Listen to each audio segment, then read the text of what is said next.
Assalamualaikum warahmatullahi wabarakatuh. Oke, kami akan lanjutkan ceritanya. Tapi seperti biasa yang belum bantu tekan tombol like, bantu tekan tombol like-nya. Bab 626 sampai 630. Saya tidak menghitung apa yang saya katakan, apa yang bisa saya lakukan. Ye Chong tertawa. Meong kecil semen yang marah berteriak, "Kamu nakal sekali sehingga kamu berani menipu raja ini. Meong, raja ini akan melakukan yang terbaik untuk melindungi desa ini. Meong, aku tidak mau makan 2 biji itu.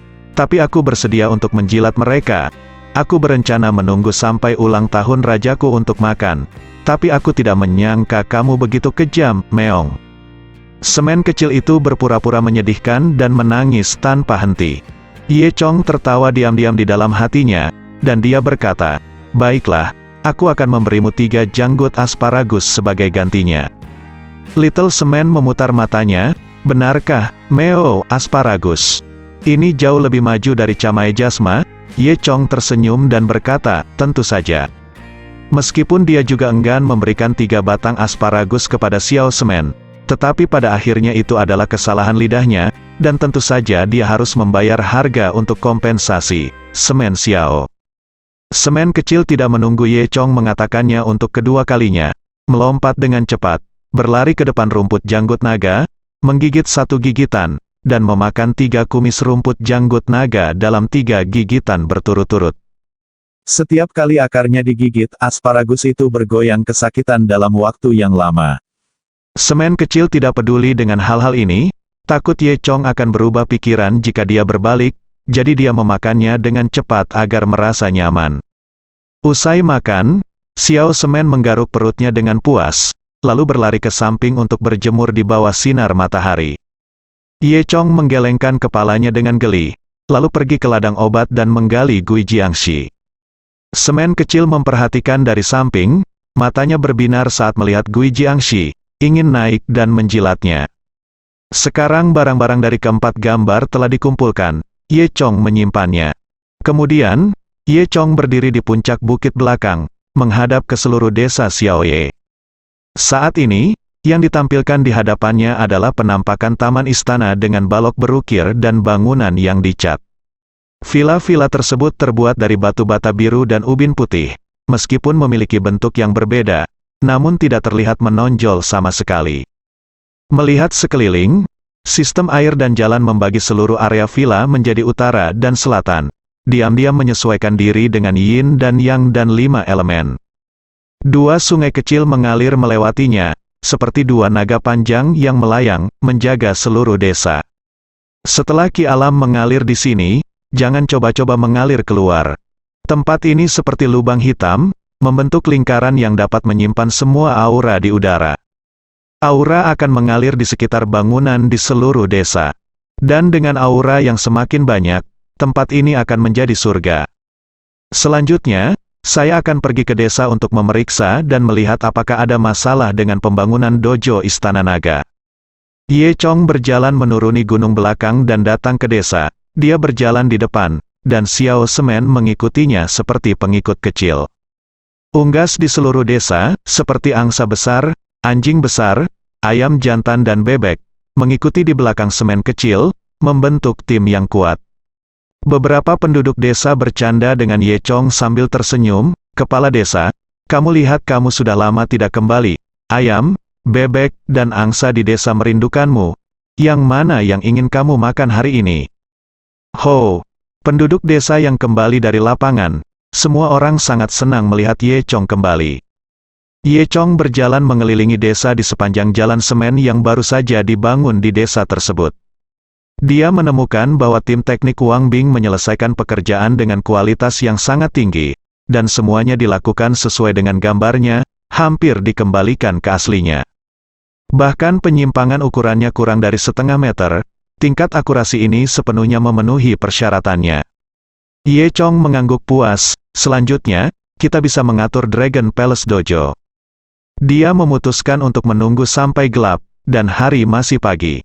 Begitu Ye Chong turun dari pesawat, dia pergi ke rumah Ki Dazu untuk mengobati penyakit Ki Xiaoer, lalu pergi ke gunung belakang, sibuk memeriksa kondisi bangunan di desa. Dia tahu dia belum punya waktu untuk pulang, Saat masih pagi, Ye Chong memutuskan untuk pulang dan melihat-lihat. Pada saat ini, desa Xiaoye sedang memasak makan malam dari rumah ke rumah, dan asap mengepul di mana-mana, menciptakan pemandangan yang damai dan damai. Tidak lama kemudian, Ye Chong kembali ke rumah. Pekarangan rumah agak berantakan, dan ada beberapa guci pecah di sudut pekarangan. Sebagian besar jagung yang digantung di balok atap telah jatuh dan dengan tergesa-gesa dikumpulkan di sebuah kotak di sudut. Ini semua hancur ketika putra keenam yang patah tangan datang malam itu. Anjing hitam besar itu tampaknya ketakutan dengan masalah anak keenam yang patah tangan, dan akhir-akhir ini sering bersembunyi di sarang dan tidak berani keluar. Ye Jiangwo dan Li Sujuan baru saja kembali dari lapangan dengan cangkul di pundak mereka. Mereka semua sangat senang setelah melihat Ye Chong. "Oh, anakku, kenapa kamu kembali? Kamu tidak mengatakan sepatah kata pun. Tidak ada yang enak untuk dimakan di rumah?" Juanzi pergi untuk membunuh seekor ayam, dan memberi anak kami makanan enak hari ini. Ye Jiangwo meletakkan tangannya, cangkul dan berkata. Dengan gembira, Li Sujuan juga sangat bersemangat, dan berkata, "Nak, sepertinya berat badanmu turun. Apakah kamu lelah di luar?" Ye Chong menggelengkan kepalanya dan berkata sambil tersenyum, "Tidak lelah," kata Li Sujuan sambil meletakkan cangkul pergi. "Lalu saya pergi ke halaman belakang untuk membunuh ayam." "Ngomong-ngomong, apakah kamu sudah memeriksa? Apakah itu disebabkan oleh zombie di desa?" tanya Ye Jiangwo. Ye Chong tersenyum dan berkata, "Jangan khawatir, desa aman dan tidak ada zombie." "Lalu, bagaimana pencuri itu mati?" Ye Jiangwo bertanya kepada Ye Chong. "Pencuri itu tampaknya sangat kuat. Saya menembaknya dengan sekop, dan dia baik-baik saja. Kemudian, saya melihat wajahnya yang mati. Dia sangat menyedihkan, polisi tidak tahu apa yang terjadi." Mungkin pencuri itu bertemu dengan sejenis binatang buas," kata Ye Chong tanpa pandang bulu. Keluarga Ye Chong makan malam bersama. Li Sujuan dan Ye Jiangwo sangat senang melihat putra mereka kembali, dan memasak makanan yang sangat mewah. Ye Chong juga sangat senang makan. Tidak peduli seberapa enak dia makan di luar, itu tidak sebaik makan di rumah, rasanya sangat enak. Setelah makan dan mengobrol sebentar, Li Sujuan dan Ye Jiangwo pergi tidur. Meskipun desa Xiaoye sekarang memiliki listrik, TV, dan banyak fasilitas hiburan, kebiasaan hidup sebagian besar penduduk desa tua tidak berubah. Setelah makan mereka tidur lebih awal. Tapi Ye Chong mengemasi barang-barangnya, dan melihat hari sudah larut, dia meninggalkan rumah dan bersiap untuk mendirikan Dragon Palace Dojo. Pada saat ini, langit sudah gelap, bulan dan bintang hampir tidak ada, dan seluruh desa Xiaoye sunyi. Di bawah sinar bulan yang keperakan, villa-villa di desa Xiaoye terlihat lebih canggih dan kuno. Seluruh Dragon Palace Dojo berpusat pada keluarga Ye Chong. Rumah Ye Chong dibangun dalam bentuk silinder, dengan total 3 lantai, dan lantai 3 adalah platform pelatihan.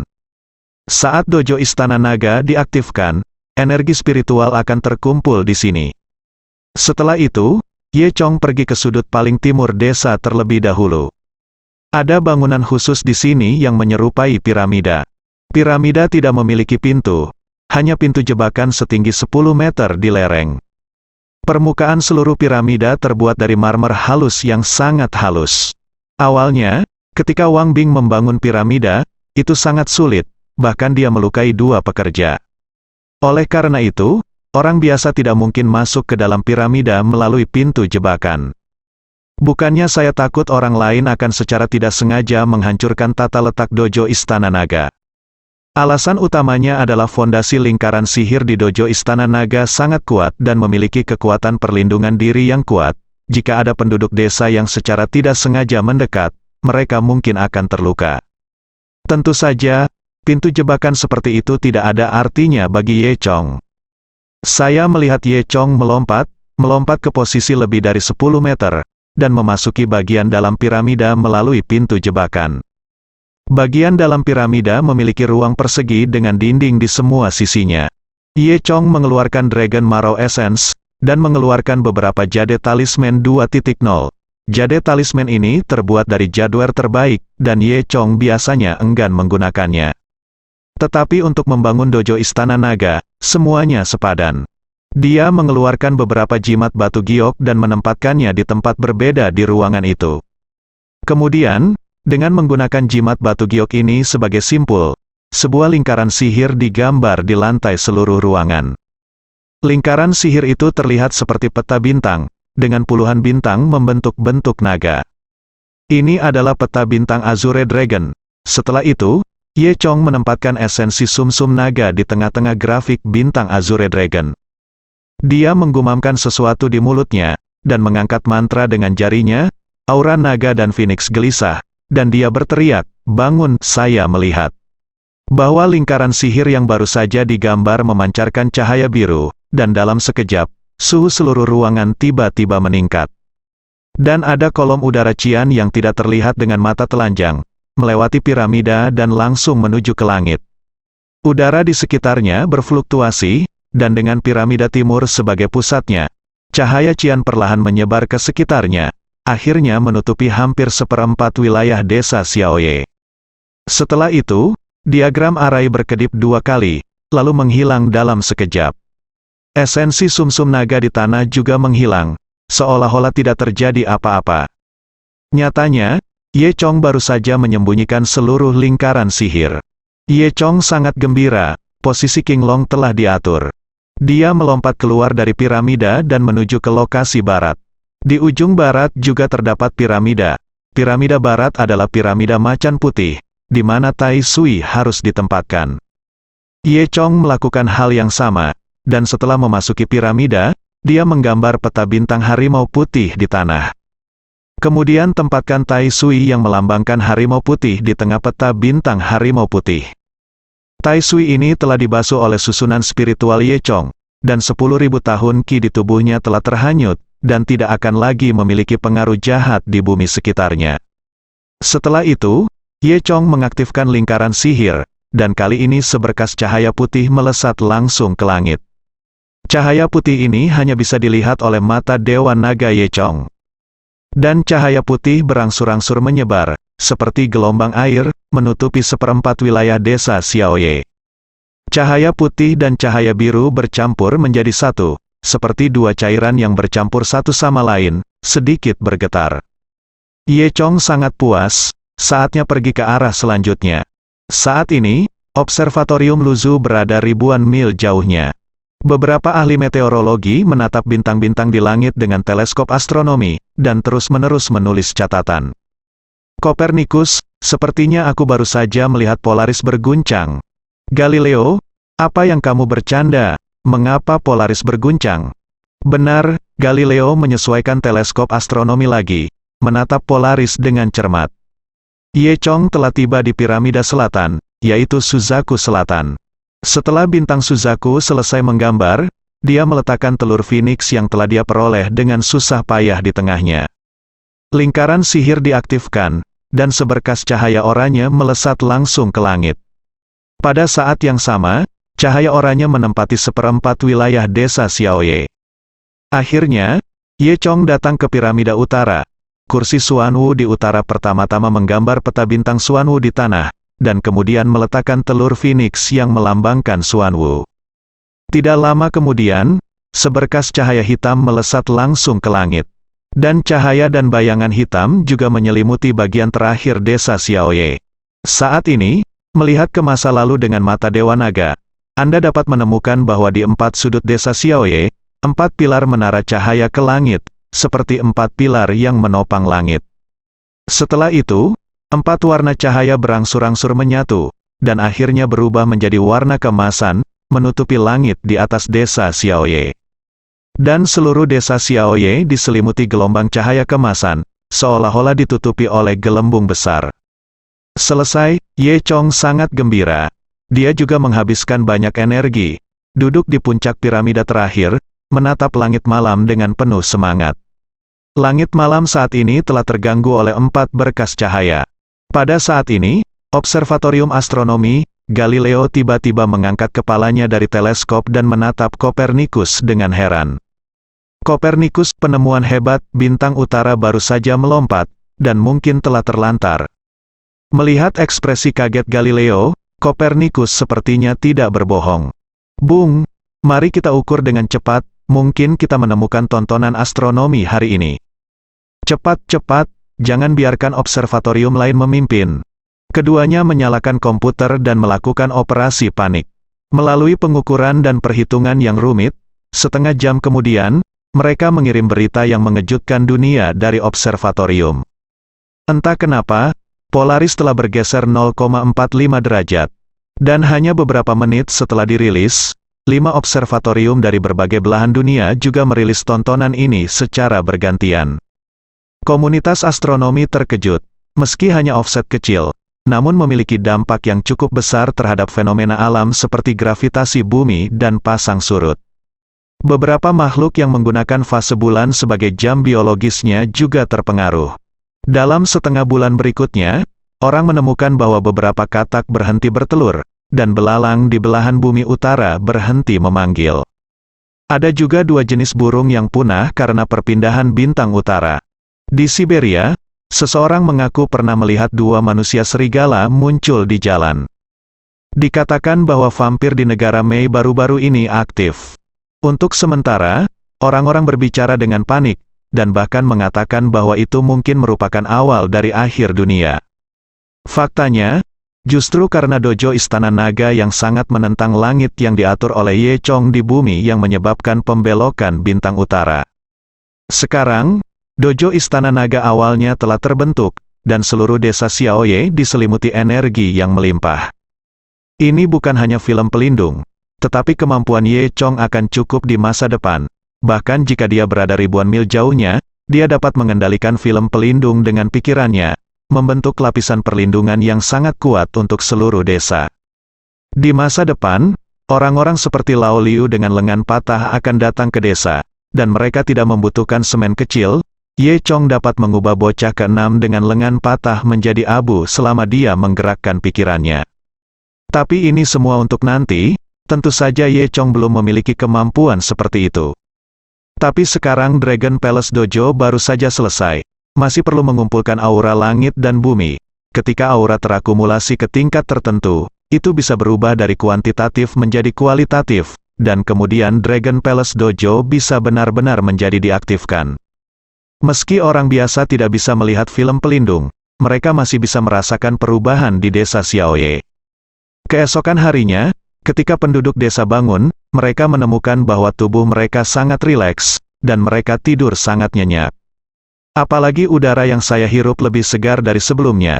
Setiap kali saya menarik napas, saya merasa tubuh saya penuh dengan kekuatan tak terbatas, dan semua orang bersinar merah. Semen kecil tentu saja yang pertama kali ditemukan. Itu menemukan Ye Chong. Aku berkata, "Bocah bau, kamu tidak mendirikan dojo Istana Naga di sini, kan?" Ye Chong tidak menyangka semen kecil akan tahu tentang dojo Istana Naga. Dan dia memang seorang setan kucing berusia ribuan tahun. Aku tidak menyangka kamu begitu cakap, Little Semen sangat bersemangat. Dojo Istana Naga secara alami sangat bermanfaat baginya. Dengan dojo Istana Naga, dalam waktu kurang dari 100 tahun, raja ini akan mampu menumbuhkan bentuk manusia, meong-meong. Little Semen pasti sangat senang, jadi dia mengeong 3 kali berturut-turut. Meskipun Ye Chong masih belum bisa berlatih, saat Ye Chong berdiri di platform pelatihan 3 lantai, dia masih bisa merasakan dengan jelas aura di sekelilingnya menjadi lebih kuat dengan kecepatan yang terlihat dengan mata telanjang. Siang hari berikutnya, desa Xiaoye, Zhou Yutong memutuskan untuk mengadakan upacara penyelesaian villa desa Xiaoye di sini. Ketika Ye Chong datang ke desa, dia menemukan bahwa halaman desa sudah dihiasi dengan lampu dan hiasan, dan sebuah spanduk digambar di pintu. Beberapa kata tertulis miring di spanduk, rayakan dengan hangat selesainya desa Xiaoye Biai. Ada juga salah ketik, jelas kepala desa tua Ye Guangcai tidak bisa menahan diri dan memamerkan kaligrafinya. Bendera warna-warni ditanam di sekitar halaman, dan sekelompok anak berdiri di pintu sebagai drum band. Kali ini mereka dapat dianggap sebagai senapan untuk meriam, dan yang mereka pegang adalah gong dan gendang asli, bukan wastafel dan sejenisnya. Anak-anak juga datang untuk merayakan dari lubuk hati mereka. Semua penduduk desa ada di sini, dan wajah-wajah lama penuh kegembiraan.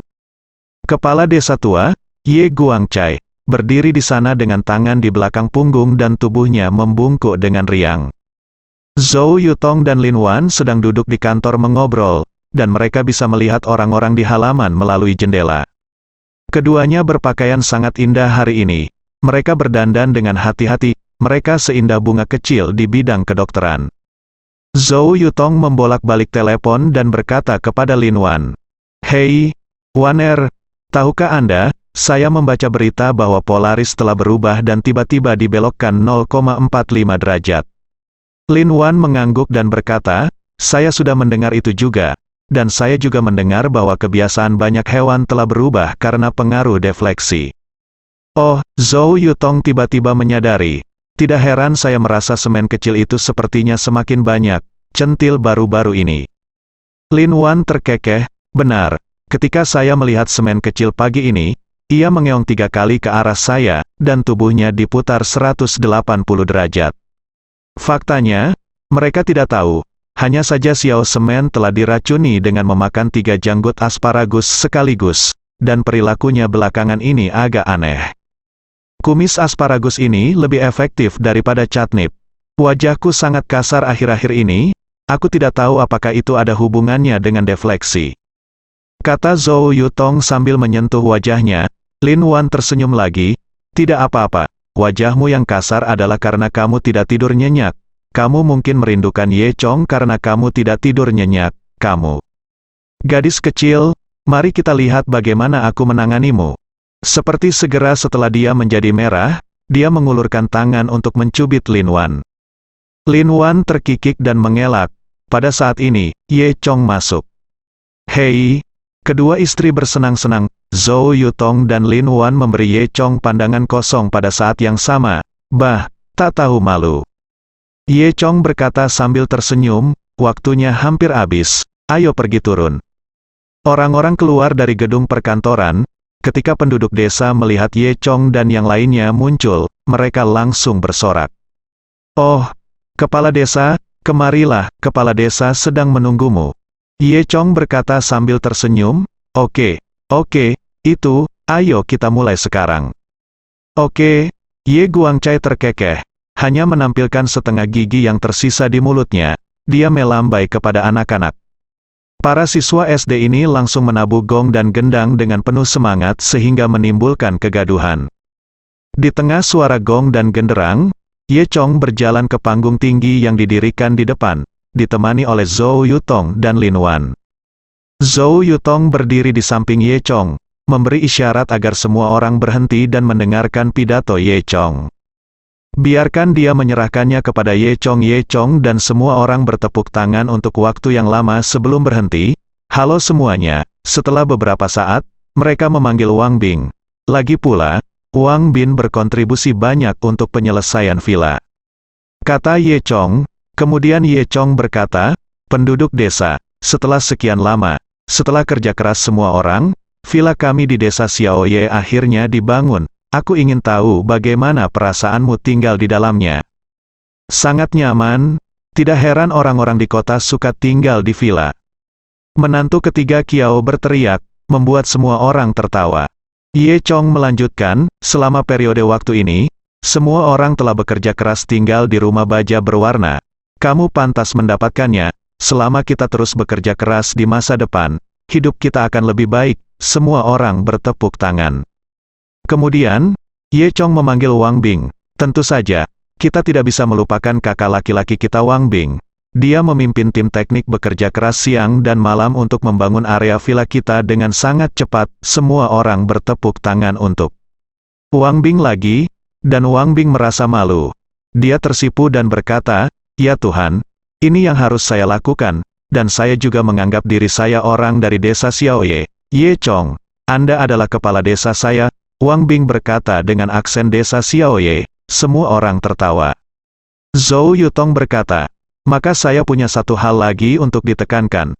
Karena semua orang telah tinggal di sebuah villa, pendidikan ideologis dan tingkat peradaban setiap orang juga harus dijaga. Mulai sekarang, tidak boleh meludah, membuang sampah sembarangan, dan membuang sampah sembarangan.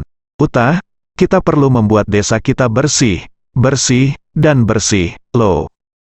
Yang paling diketahui Zhou Yutong adalah mengganggu suasana hati semua orang dengan segala macam kata-kata yang mengecewakan saat ini. Tapi hari ini semua orang tidak peduli, dan mereka semua berteriak pada Zhou Yutong, saya tahu, saya tahu. Zhou Yutong mengangguk puas. Saat ini, tiba-tiba masuk dua orang. Salah satunya, berusia 50-an, memiliki kulit gelap, mengenakan kemeja kain biru, dan sandal di kakinya. Dia terlihat agak mirip dengan Ye Jiangwo. Dia adalah saudara laki-laki Ye Jiangwo, Ye Jianjun. Melihat Ye Jianjun muncul, ekspresi Ye Jiangwo tiba-tiba berubah. Hubungan antara Ye Jianjun dan saudara laki-laki Ye Jiangwo tidak baik. Pada awalnya Ye Jianjun secara paksa menyita banyak harta Ye Jiangwo, dan tidak banyak kontak antara kedua keluarga. Setelah keluarga Ye Chong menjadi kaya, Ye Jianjun datang ke sini sekali, mengalami insiden, dan ingin mendapatkan sesuatu, tetapi Ye Chong menamparkan wajahnya dan kembali. Tanpa diduga, kali ini, Ye Jiangwo datang lagi. Semua orang tahu bahwa Ye Jianjun ada di sini lagi, jadi itu mungkin bukan hal yang baik. Di sebelah Ye Jianjun adalah seorang pria gemuk berjas dengan perut buncit, kancing jasnya sobek karena perutnya yang besar. Dia mengenakan arloji emas besar di tangannya dan rantai emas besar di lehernya, tampak seperti tiran lokal. Selamat keponakan, aku tidak berharap desamu dibangun dengan baik, aku ingin kembali sekarang. Kata Ye Jianjun sambil tertawa. Setelah berbicara, dia berjalan ke arah Ye Chong. Semua orang diam dan menonton dalam diam. Pada saat tawa dan tawa seperti itu, seseorang datang untuk membuat masalah. Ye Chong tidak marah, dan bertanya, apa yang kamu lakukan? Di sini, kata Ye Jianjun sambil tersenyum. Saat ini, Ye Jiangwo datang dengan ekspresi muram dan bertanya, apa yang kamu lakukan di sini? Dengar, biarkan aku memberitahumu, ini semua tentang pendidikan keluarga. Seperti apapun ayahmu, putramu akan seperti itu. Jiangwo dan kamu juga, apa yang harus aku katakan tentangmu? Aku saudara ketigamu, dan kamu hanya berbicara padaku seperti itu. Ye Jianjun menjelaskan, kami sama sekali tidak ingin berbicara denganmu. Jika kamu memiliki sesuatu untuk dikatakan, bicaralah dengan cepat, dan jika tidak ada yang ingin kamu katakan, pergilah, kamu tidak diterima, kata Ye Chong langsung, tanpa belas kasihan. Wajah Ye Jianjun berubah, tetapi dia tetap tersenyum. Oh, bagaimana saya harus mengatakannya, keponakan besar itu? Bagaimana kita bisa mengatakan bahwa kita juga satu keluarga, bukan? Saya sudah lama tinggal di luar, dan saya semakin tua. Tidakkah kamu juga ingin datang ke desa Xiaoye untuk mengurus dirimu sendiri? Dia berhenti, lalu melanjutkan, lihat, ku dengar ada cukup banyak villa besar yang kosong di desa kami, dan kami tidak meminta banyak untuk mendapatkan satu untuk kami, keponakan tertua. Berikan saja villa terburuk kepada paman ketiga, dan paman ketiga akan puas dengan itu. Ternyata, Ye Jianjun menginginkan sebuah villa ketika dia kembali. Ye Chong mencibir, berpikir bagaimana mungkin ada kerabat yang tidak tahu malu. Pada awalnya, Ye Jianjun menduduki semua warisan keluarga, dan hampir membunuh Ye Jiangwo. Sekarang desa Xiaoye telah berkembang, dia ingin berbagi sepotong kue, sungguh ide yang bagus. Belum lagi, jika Ye Jianjun benar-benar kembali, diperkirakan Ye Jiangwo akan merasa terganggu saat melihat Ye Jianjun setiap hari. Berdasarkan hal ini saja, Ye Chong tidak mungkin membiarkan Ye Jianjun tinggal. Ye Chong langsung menjabat tangannya dan berkata, kamu tidak perlu memikirkannya, desa Xiaoye tidak menyambutmu tanpa bagianmu, itu. Benar kesini, Jianjun, kita semua tahu apa yang kamu lakukan pada Jiangwo saat itu. Jika desa tidak membantu Jiangwo pada saat itu, Jiangwo mungkin mati kelaparan. Kamu masih berani mengatakan bahwa kamu adalah saudara laki-laki. Kenapa memikirkannya? Benar, sekarang kita sedang membangun sebuah negara. Kamu ingin kembali, dan penduduk desa kita tidak setuju. Semua penduduk desa juga menuduh Ye Jianjun satu demi satu. Ye Jianjun tidak senang, dan berkata, apa hubungan keluarga saya dengan Anda? Dapatkah Anda mengendalikannya? Rumah tempat Anda tinggal dibangun oleh keponakan saya, dan nama belakangnya pasti Ye, dan itu milik Ye lama kami, keluarga, ya. Kentut, rumah itu milik semua orang. Apakah itu ada hubungannya denganmu? Ye Chong langsung cemberut pada Ye Jianjun. Ye Jianjun memandang Ye Chong. Kamu benar-benar menjanjikan. Kamu bahkan telah melupakan kebajikan tradisional leluhurmu. Apakah kamu masih memiliki perbedaan antara yang lebih tua dan lebih muda? Bagaimana saya bisa mengatakan bahwa saya juga paman ketiga Anda? Jadi Anda hanya berbicara kepada saya seperti ini. Ye Chong terkekeh. Yang paling tidak dia pedulikan adalah birokrasi ini, dan penculikan moral tidak ada gunanya baginya. Jika Ye Jianjun membuatnya cemas, dia bahkan bisa menamparnya 2 kali. Ye Jianjun melihat bahwa Ye Chong dan Ye Jiangwo benar-benar sembrono, dan berpikir, tampaknya mereka tidak akan setuju tanpa alasan apapun. Ye Jianjun mencibir, dan melanjutkan, ngomong-ngomong, aku lupa memperkenalkanmu, yang ini selanjutnya bagi saya adalah Bos Jin dari daerah kami. Anda semua mengenalnya, bukan? Semua orang menggelengkan kepala, saya tidak tahu. Dia melanjutkan, Bos Jin adalah pria dengan semua tangan dan mata di kabupaten, dan dia memiliki hubungan yang sangat baik dengan No. Anda dapat menginjaknya, Bos Emas, Bos Perak. Saya sedang terburu-buru dan aku akan membiarkanmu masuk ke lubang pembuangan untuk menjadi bos. Keluar dari sini. Kamu suka menginjak kakimu, bukan? Pergi ke tempat lain. Ye Chong berkata dengan tidak sabar. Kiao Laosan, Qi Dazu dan lainnya yang sering berlari keluar juga pernah mendengar tentang Bos Jin. Bos Jin ini memang sedang mendapatkan momentum di county baru-baru ini. Ada desas-desus bahwa dia awalnya adalah perampok makam dan memulai karirnya sebagai perampok makam. Beberapa waktu lalu, dia datang ke kabupaten dengan kekayaan yang sangat besar, dan langsung menggunakan uang itu untuk memantapkan dirinya menjadi karakter. Memikirkan hal ini, Kiao Laosan diam-diam menatap Ye Chong. Dan Ye Chong tidak melihatnya sama sekali, dan dia masih sangat kasar.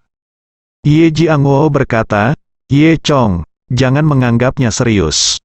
Izinkan saya memberitahu Anda, semua air dan listrik di kabupaten berada di bawah pengelolaan Bos Jin. Sebaiknya Anda pintar. Jika tidak, Desa Xiaoye akan memutus aliran air dan listrik sesekali, berhenti 2 kali setahun, 1 kali berhenti selama 6 bulan. Aku tidak tahu. Mulut Ye Jianjun penuh dengan ancaman. Zhou Yutong sedikit marah.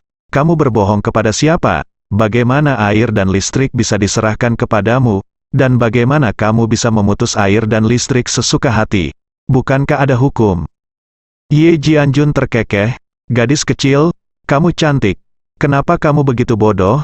Bukankah semua proyek pembangkit listrik tenaga air dialih-dayakan? Dan Bos Jin memutus air dan listrik di tempatmu karena kebutuhan proyek. Apa masalahnya? Zhou Yutong mendengus. Tapi dia juga tahu bahwa apa yang dikatakan Ye Jianjun benar. Tenaga air terkait dengan mata pencaharian masyarakat, dan memang sangat penting bagi masyarakat awam.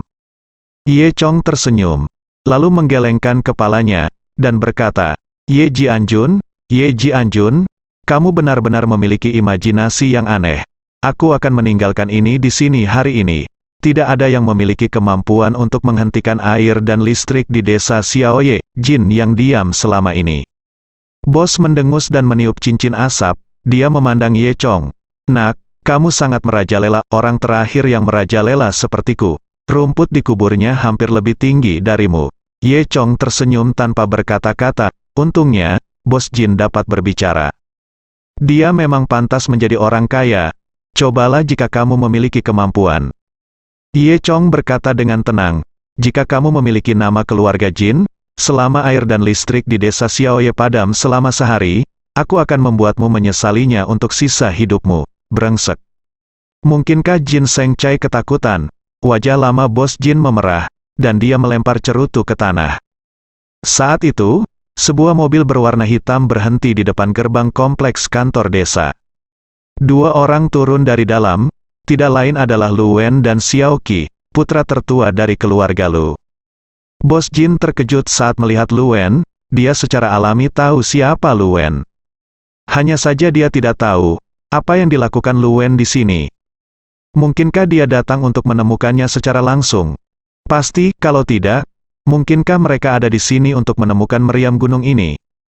Memikirkan hal ini, Bos Jin merasa sangat tersanjung. Dia berjalan maju dengan cepat, tersenyum di seluruh wajahnya, dan hendak berjabat tangan dengan Lu Wen. Ketika Lu Wen berjalan melewati bos Jin bahkan tanpa memandangnya.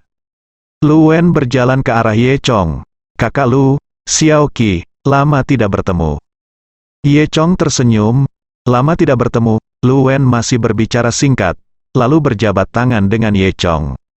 Xiao Qi berkata, "Kakak Ye Chong, selamat, setelah Paman Lu mengetahui hal ini, dia secara khusus mengirimku dan kakak Lu untuk memberi selamat padamu. Beli satu set." Lu Wen mengulurkan satu jari. Xiao Qi menjelaskan sambil tersenyum, Paman Lu berkata bahwa dia harus menyimpan satu set untuknya. Berapapun harganya, dia akan membelinya. Ketika dia pensiun di masa depan, dia akan datang ke sini untuk menjalani kehidupan pensiun yang santai. Ye Chong tertawa dan berkata, "Haha, apa yang kamu bercanda? Mengapa kamu meminta uang? Kamu terlalu meremehkanku. Ye Chong, rumah ini sudah lama disediakan untukmu. Hanya menunggu kamu datang dan hiduplah di dalamnya." "Tidak, aku membuat kesalahan," kata Lu Wen. Xiao Qi menambahkan, "Saudara Lu berkata bahwa ini sama sekali tidak dapat diterima, dan Anda tahu bahwa status keluarga Lu lebih sensitif. Jadi Anda masih harus membayar." Ye Chong mengangguk, "Ya, itu benar, tetapi saya tidak." Berpikir sepenuhnya, pada saat ini, Jin Sengcai yang berdiri di sampingnya ketakutan. Bagaimana dia bisa membayangkan bahwa Ye Chong, seorang kepala desa, ada hubungannya dengan keluarga Lu? Tidak heran Anda berani menjadi begitu luar biasa. Melihat penampilan Jin Sengcai, Ye Chong tidak bisa menahan tawa. Dia berkata, "Bagaimana dengan Jin gendut itu? Bagaimana kalau aku meninggalkanmu sebuah villa di sebelah rumah Lu?" Wajah Jin Sengcai menjadi pucat karena ketakutan. "Tidak, tidak, itu semua hanya lelucon." Lu Wen menyipitkan matanya dan menatap Jin Sengcai. "Apa yang kamu lakukan?" Di mata keluarga Lu Wen bahkan tidak mengenalnya. Aku hanya bos kecil biasa yang berbisnis." Jin Sengcai berkata dengan gugup. Ye Chong tersenyum dan berkata, "Oh, begitu. Kamu bukan orang biasa. Bukankah kamu mengendalikan air dan listrik di kabupaten? Bukankah kamu harus memotong air dan listrik untuk kami sesekali? Apakah kamu tidak harus menghentikannya 2 kali setahun, berhenti selama setengah tahun sekaligus?" Aku hanya bercanda," Jin Sengcai dengan cepat menjelaskan. Lu Wen mengangkat alisnya, "Periksa." Xiao Qi segera menelepon, dan dalam 10 menit, Jin Sengcai ditangkap di sindikat kabupaten. Jin Sengcai menangis ketika mendengar berita itu. Dia baik-baik saja di county, semua karena Ye Jianjun. Ye Jianjun berkata dia ditipu untuk datang ke sini dengan berjanji akan memberinya sebuah villa besar. Tanpa diduga, pada akhirnya, saya benar-benar kehilangan istri saya dan kehilangan pasukan saya. Saya tidak mendapatkan apa-apa, dan saya juga kehilangan diri saya sendiri. Memikirkan hal ini, dia memelototi Ye Jianjun dan mengutuk, "Ini semua tentang kamu. Bajingan, mari kita lihat bagaimana aku berurusan denganmu."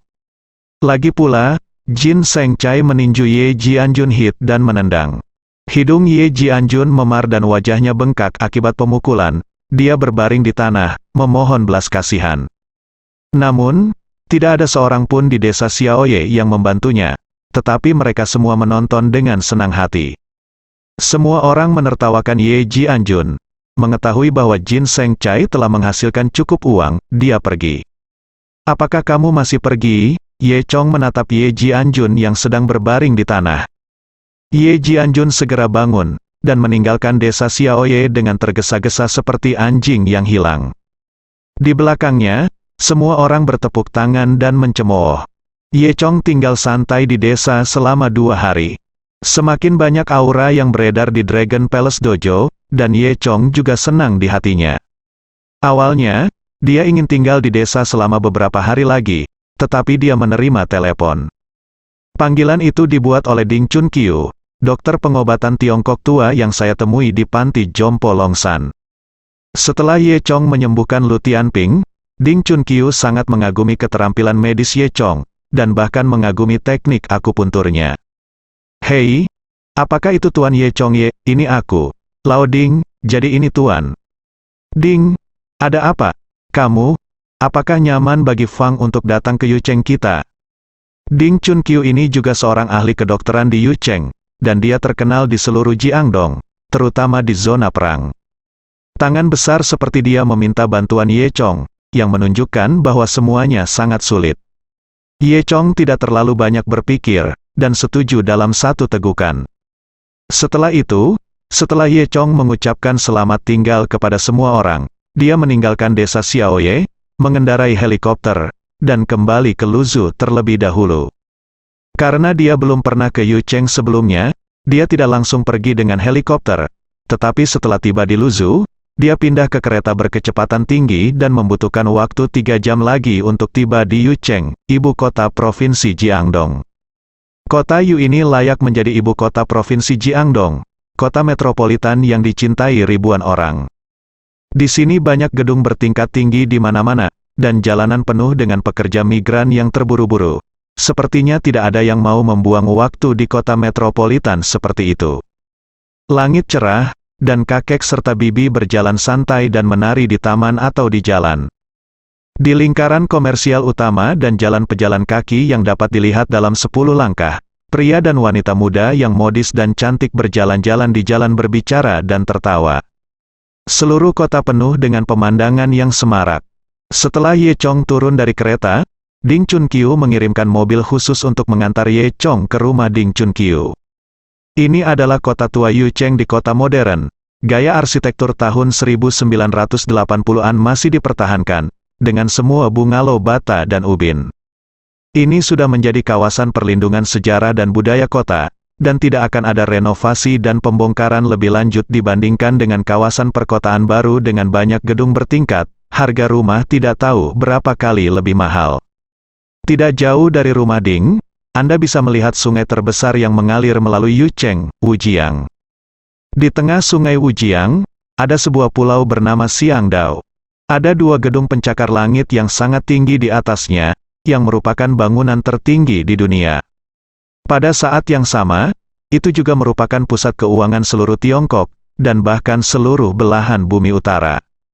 Konon arus masuk dan keluar dana di sini setiap hari mencapai ratusan juta. Ye Chong berdiri di gerbang halaman keluarga Ding, dan dia bisa melihat 2 bangunan kembar menghadap halaman keluarga Ding di seberang sungai. Berjalan ke halaman Ding Chunqiu, sekilas terlihat sangat biasa, namun nyatanya tempat ini menyembunyikan kemewahan ekstrim dalam kesederhanaannya. Misalnya, 2 pohon yang ditanam di pekarangan tampak biasa saja, tetapi nilai setiap pohon lebih dari 80 juta, dan hanya ada beberapa ratus di dunia. Ada kursi goyang di bawah naungan pohon.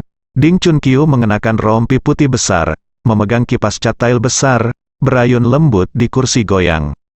Melihat Ye Chong mendekat, dia dengan cepat berdiri untuk menemuinya. "Oh, Dr. Ye, senang kamu ada di sini."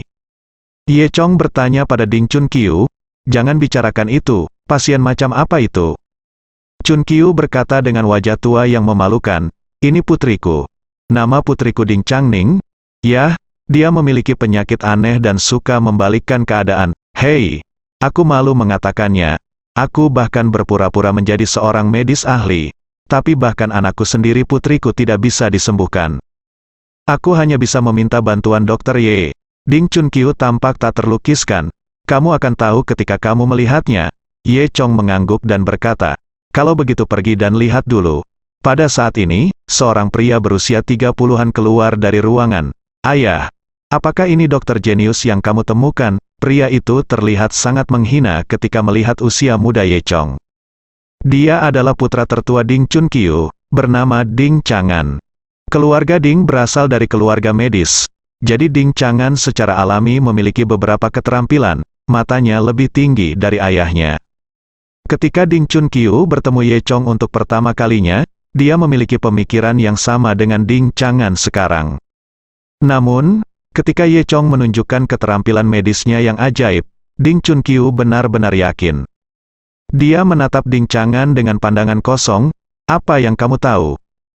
Ding Chang'an mendengus, dan berjalan ke arah Ye Chong. "Ayahku berkata, kamu adalah dokter ajaib." "Hehe, kamu masih sangat muda. Aku tidak tahu apakah Anda memiliki bakat nyata, atau berbohong kepada orang tua saya." Ye Chong tersenyum dan berkata, lihat dirimu. Kamu juga seorang mahasiswa kedokteran. Ding Chang'an tersenyum dan berkata, tentu saja, saya telah bekerja sejak saya berusia 3 tahun. Akrab dengan berbagai keterampilan medis. Saya telah mempelajari Kompendium Materia Medica, Kompendium Materia Medica Barat, Materia Medica Sen Nong, Klasik Internal Kaisar. Selain itu, saya juga bisa melafalkan risalah tentang penyakit demam, dan risalah, Geziyu, tentang limpa dan perut, risalah tentang penyebab dan gejala berbagai penyakit, DEL. Saya juga telah menerbitkan 3 artikel medis, tentang pengobatan hati A, B, C, D, E, G, operasi bedah langka, dan Ding Chang'an memamerkan ilmunya seperti harta karun, tetapi tiba-tiba dihentikan oleh Ding Chunqiu. Ding Chunqiu berkata, berhenti berbicara omong kosong, mengapa kamu tidak menyembuhkan adikmu? Tolong minta Dokter Ye untuk masuk dan melihatnya. Ding Chang'an ingin mengatakan sesuatu untuk menghentikan Ye Chong. Tapi Ding Chunqiu memelototinya dan memarahi, kamu bajingan, jika kamu tidak ingin tinggal, keluarlah dari sini. Ding Chang'an tersipu, menundukkan kepalanya dan tidak berani berbicara. Setelah itu, Ding Chunqiu membawa Ye Chong ke dalam rumah. Ye Chong masuk ke villa dan menemukan bahwa meskipun halaman di luar bergaya sederhana, bagian dalam rumah sangat kaya dan didekorasi dengan mewah.